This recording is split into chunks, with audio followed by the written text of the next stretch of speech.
지난 9일부터 지금까지 단 한 명의 세월호 추가 실종자가 발견되지 않고 있습니다. 네, 물살이 점차 약해지는 중족이지만 사고 해역에서는 여전히 수색 작업에 어려움을 겪고 있다고 합니다. 팽목항으로 가보겠습니다. 김종호 기자.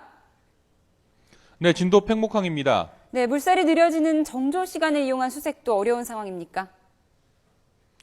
네, 그렇습니다. 오늘 첫 정조가 자정 무렵이었는데요. 이때도 물살이 거세 잠수요원이 세월호로 들어가지 못했습니다. 당시 유속이 시속으로 4.4km 정도였다고 합니다.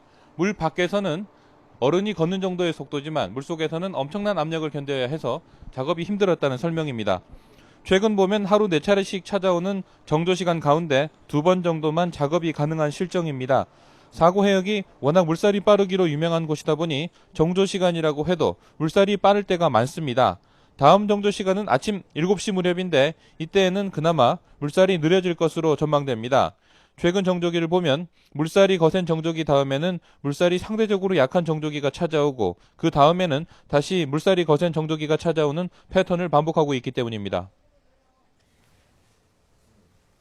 네, 최근 실종자 추가 소식이 전해지지 않고 있는데요. 얼마 동안 수색 작업에 성과가 없었습니까? 네, 오늘로 열흘째 실종자 추가 발견 소식이 없습니다. 지난 8일 이후로 없는데요. 여전히 실종자는 12명이고 희생자는 292명입니다. 실종자 가운데 6명이 단원고 학생이고 교사가 2명, 세월호 승무원 1명과 일반 승객이 3명입니다. 합동구조팀은 이번 달을 정밀 수색 기간으로 잡았습니다. 지난 5일부터는 수색 방식을 바꿨는데요. 몇 차례 수색에도 실종자를 모두 발견하지 못했기 때문입니다. 바뀐 방식은 일단 격실에 쌓여있는 부유물을 모두 제거하고 촬영도 하면서 수색합니다. 그런 다음 찍은 동영상은 가족에게 보여주고 검증팀이 최종 확인까지 하는 식으로 진행됩니다. 20일까지 정밀 수색을 마치고 부족한 부분이 있으면 추가로 닷새 동안 더 살피기로 했었는데 예상했던 것보다 작업의 시간이 더 걸린다고 김석균 해양경찰청장이 설명했습니다. 대조기의 수색이 어려웠던 것과 새로운 수색 방법이 시간이 오래 걸린다는 점을 이유로 들었습니다. 현재 합동구조팀은 세월호 4층 뒷부분 격실 가운데 한 곳에 실종자가 있을 것으로 보고 집중 수색하고 있는데 아직 침구류 같은 부유물을 다 제거하지는 못했습니다.